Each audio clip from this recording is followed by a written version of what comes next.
안녕하세요. 저는 달리면서 얻은 영감을 기록하고 또 나누고 있는 JS라고 합니다. 반갑습니다. 저는 이 런 계정은 얼마 안 됐어요. 이게 6개월 정도 된 것 같아요. 이제 본격적으로 러닝을 다시 시작한 거는 이제 1년이 됐는데, 저는 그 이전에도 사실 해오던 걸 계속 해오고 있는 거거든요. 이제 러닝 관련해서는 좀 따로 아카이빙을 해보자 라는 생각에 시작을 했던 거였는데, 그냥 일기장이에요. 친한 친구 말로는 40대 넘어서 러닝에 빠지게 되면 다들 이유가, 그만한 이유가 있다고 하더라고요. 그래서 제가 러닝에 빠지게 된 이유는 저한테 러닝 명상 같은 거였거든요. 40대가 넘으면서 시간이 엄청 빠르게 지나간다라는 생각이 들었어요. 러닝을 하고 하늘을 보면서 달리고 공기를 마시고 바람의 냄새 이런 것들을 맡으면서 시간이 좀 천천히 가는 기분을 느꼈어요. 그래서 이렇게 명상을 하듯이 달려왔는데 그게 너무 좋았던 것 같습니다. 이게 지금 피드를 이렇게 보면은 오운한 컨텐츠는 뭐 예전부터 쭉 이어져 오고 있었잖아요. 특히나 이제 국내 러너분들은 해외 러너들이랑은 조금 다르게 정적 컨텐츠를 많이 남겨오는 느낌이었어요. 근데 제가 그런 멈춰있는 거에 좀 못 참는 성격이라 영상 일기로 남기자. 그리고 그날 느꼈던 거, 내가 들었던 거, 내가 들었던 음악, 내가 보았던 뭐 하늘이나 그날 느꼈던 감정 이런 것들을 그대로 옮겨서 기록해보자 라는 취지로 시작을 했었죠. 그날 느꼈던 걸 다 담으려고 하다 보니까 그냥 저만 재밌는 콘텐츠였고, 다른 친구들이 시간을 들여서 편집을 하고 할 거면 조금 더 많이 노출되는 방법을 고민해보는 게 어때? 라는 사람들이 있었어요. 그래서 저는 생각을 안 하다가 릴스의 생리에 대해서 조금 한번 분석을 해봤죠, 나름. 남의 일기장 훔쳐보는 거 재밌잖아요. 다른 분들이 제 일기장을 보고, 제가 ENFP이기 때문에 공감을 받으면 그 공감 자체가 저한테 에너지로 또 돌아오기 때문에 그게 좋은 거죠. 근데 이제 일기장을 친구가 예쁘게 꾸민 거 보면 따라하고 싶고 그렇잖아요. 우리의 기록은 다 소중하니까 내 기록도 예쁘게 이제 남기고 싶은데 이걸 어떻게 하면 너처럼 남길 수 있어? 라고 이렇게 DM을 보내주거나 물어보시는 분들한테는 최대한 좀 자세하게 설명을 드리고, 나이키 런 클럽 앱을 보면은 이렇게 런 기록을 클릭을 했을 때 애니메이션이 돼요. 그걸 영상으로 캡처해가지고 이제 기록에다 올리기 시작했거든요. 그게 이제 신기하고 이거 어떻게 하는 건지 궁금해하시는 분들이 되게 많아서 처음에는 그걸로 DM을 많이 받았었고, 해외 유저분들은 튜토리얼 원하시더라고요. 튜토리얼이라는 댓글이 막 달리니까 한번 해봐야겠다 해서 시작을 했던 건데, 그게 또 관심을 받고 이것도 다른 분들한테 도움이 될 수 있겠다 싶어서 인상적이었던 게, 제가 지금까지 사실 이거를 계속 이어올 수 있었던 동력이 몇 개의 DM이었거든요. 몇 개의 DM인데 제일 가장 기억에 남는 게 브라질 러너였어요. 네 영상 때문에 다시 뛰기 시작했어. 그런 DM을 받았는데 제가 어디서 그런 DM을 받아보겠어요. 그리고 한국 러너분들도 저 영상 이 기록 인증하고 싶어서 매일 뛰어요. 이런 얘기를 들으면 나도 누군가한테 동기부여를 어떤 방식으로든 하고 있구나. 그러니까 너무 뿌듯해지는 거죠. 그래서 제 방식대로 조금 더 공유할 수 있는 방법을 찾아서 많이 나눠야겠다. 저 진짜 뛰면서 다 생각해요. 달리면서 얻은 영감을 나눕니다라고 프로필에 설명을 해놨는데 그게 다예요.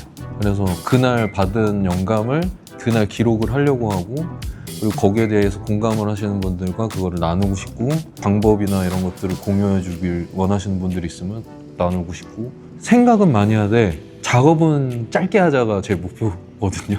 이게 제가 하루에 짧게는 1시간에서 길게는 2시간을 뛰는데 영상 편집하는 시간이 1시간 이상이 되면 안 될 것 같아서 저는 그 40분을 넘지 말자. 그래서 40분이 넘는 아이디어는 다 폐기시킨 것도 엄청 많고요. 하다 보면은 편집 속도도 늘거든요. AI의 시대잖아요. 누가 어떻게 사용하냐에 따라서 이게 대단한 또 아웃풋을 낼 수도 있는 거고, 근데 이게 자칫 잘못하면은 맥락에 맞지 않는 아웃풋이 나오면은 간혹 눈살을 찌푸리게 되는 경우도 있고 그렇거든요. 그리고 뭐 여러 가지 아직 확인되지 않은 문제점이 있을 수도 있고, 그래서 적재적소에 제가 필요로 하는 만큼의 정확한 AI의 도움도 받고 컨텐츠를 완성하는 게 저의 목표인데, 예전에 처음에 시작했을 때는 제가 이제 러닝크루 활동은 안 하고 혼자 뛰거든요. 혼자 뛰다 보니까 촬영하기도 힘들고 그 러닝크루 분들 이렇게 사진 올라오고 이런 거 보면 되게 부러워요. 그래서 그렇게 기획하고 혼자 찍고 이러는 게 사실 쉽지는 않거든요. 시간도 되게 오래 걸리고 많이 뻔뻔해지긴 했지만 부끄러움을 무릅쓰고 영상을 촬영해서 작업을 시작했는데 생각 같지 않은 경우도 많고, 그래서 그런 경우를 이제 AI의 도움을 받아서 그 공백을 메꾸려고 하는데 그게 또 생각 같지 않고 그러면 바로 폐기. 또 내일은 내일의 런이 있으니까 내일의 영감이 또 있거든요. 앞으로 어떻게 될지 모르겠어요. 이게 지금은 AI가 딱 티가 나지만 앞으로는 진짜 이게 AI인지 아닌지 구분을 못할 정도의 세상이 올 것 같긴 하거든요. 이런 부분에 있어서 컨텐츠를 만들어서 노출하는 데도 약간 책임감도 있는 것 같아요. 이게 몸으로 하는 운동이잖아요. 그러니까 오늘 내가 달린 거에 대한 정확한 기록을 해서 사람들과 공유한다라는 게 함께 땀 흘린 그 시간에 대한 공유를 하는 건데 거기에 있어서 뭐 거짓말이나 그런 게 있으면 안 되니까. 그래서 이제 그 기록 애니메이터를 만들 때도 사실 내가 기록을 타이핑해서 애니메이터를 돌리게 하는 건 쉬워요. 그런 건 쉬운데 이제 조금 번거롭지만 스크린샷을 떠서 그걸 OCR로 읽어서 할 수 있게끔 한 것도 그 이유거든요.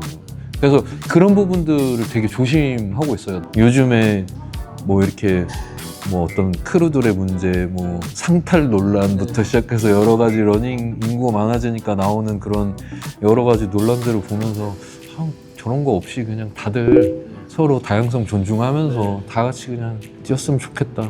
그런 생각만 많이 하면서 뛰어요. 저의 일기이기 때문에 스타일을 이렇게 딱 규정하지 않으려고 해요. 그래서 제가 가장 이제 많이 주목을 받았던 컨텐츠가 어떤 그 픽셀 아트를 움직이게 해서 정말 그땐 정말 DM 때문에 정신 없었거든요. 그거는 저의 그냥 일부, 제가 이제 일기를 표현하는 방식 중에 일부였던 거지. 이게 막 관심을 받으니까 사람이 그렇게 되더라고요. 그래서 다른 분들이 좋아하는 건 뭐지라고 조금 더 공부를 해보게 되고 하는데, 그러다 보니까 제가 이제 좀 본질은 러닝인데 거기서 조금 멀어지는 것 같아서 조금 더 0점 조정을 계속 그것도 달리면서 하고 있습니다. 리즈 시절이라는 얘기들을 하잖아요. 한번 생각해봤어요. 내 리즈는 언제였나. 2019년이라는 대답이 머릿속에서 돌아오더라고요. 그래서 그때부터는 좀 천천히 내려가는 방법을 연구해야겠다라는 생각을 했었어요. 어떻게 살아가는 게 웰리스나 웰빙 이런 거 이제 계속 고민을 하고 있었는데, 러닝을 시작을 하고 나서 성장을 하더라고요. 제가 걷기 운동을 하자라고 마음을 먹고 마치 그림으로 그리라면 그릴 수 있을 정도로 그날 막 온도랑 그 색깔까지 다 기억이 나요. 그날 2km를 못 걸었거든요. 저희 집이 방배동이어서 저쪽 그 예술의 전당 쪽에 약간 오르막이어서 2km를 채 못 걷고 너무 힘들다. 그때 제가 고관절도 안 좋아가지고. 근데 다음날 무턱대고 또 나갔어요. 나가서 2km를 걸었고 그 다음날 2.2km 하면서 결국에는 3개월 지났을 때 15km, 하루에 15km씩 걷고 있는 제가 됐고, 그리고 또 달리기 또 계속 지금까지 이렇게 뛰어오고 있고, 저도 모르게 성장을 계속 하더라고요. 그래서 리즈라는 거에 대해서 그 어떤 그 외형적인 그런 리즈 말고 열어놓기로 했어요. 그걸 열어놓으니까 더 삶이 설레임 좋은 것 같습니다. 그리고 중학생 딸을 키우는 아빠 입장으로서도 멋있게 늙어야 되거든요, 진짜. 자기 관리를 잘하는 아빠의 모습을 또 보여주고 싶고, 나중에 딸이랑 같이 마라톤 풀코스 완주하는 게 큰 버킷리스트 중에 하나여서 그거를 꼭 하려고 계속 뛰려고요.